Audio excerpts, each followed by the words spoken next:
parler de la cryolipolyse qui est aujourd'hui plus qu'une alternative, qui est en train de supplanter la liposuction dans le traitement de la cellulite et des amas graisseux.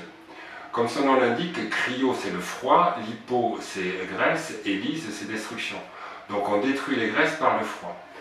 Le principe de la cryolipolyse a été développé par les chercheurs du Massachusetts Hospital d'Harvard au début des années 2010 et c'est un procédé très scientifique qui repose sur la physiologie.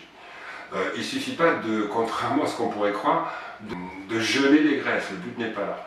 Le but est de créer une perturbation dans le métabolisme énergétique des cellules. Ça paraît un peu complexe, mais comme toute chose qui bouge, l'organisme a besoin d'énergie. Et l'énergie du corps humain, c'est de l'électricité.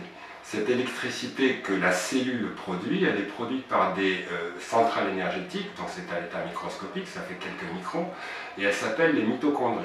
Elles produisent l'électricité en réduisant l'oxygène O2 en eau H2O. Cette réaction chimique qu'on appelle une réaction d'oxydoréduction, O plus H2 égale H2O, produit de l'électricité. Donc voilà comment on produit notre énergie. L'oxygène arrive évidemment par celle que l'on respire, et l'hydrogène est récupéré des aliments que l'on mange. C'est aussi simple que ça.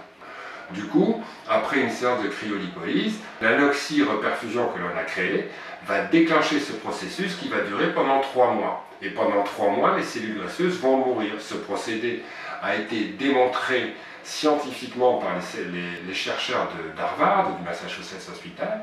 Ils ont obtenu l'autorisation de mise sur le marché de la fédération du Food Drug Administration, qui est l'organe de santé américain, et c'est reconnu comme traitement efficace de la cellulite. Ici, au centre CSHP, on est le centre où on en fait le plus en France.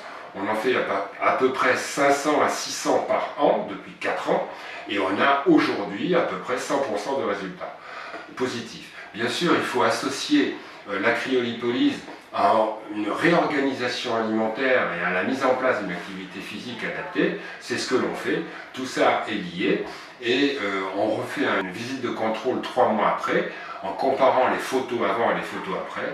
Et dans pratiquement 100% des cas, on a un résultat positif.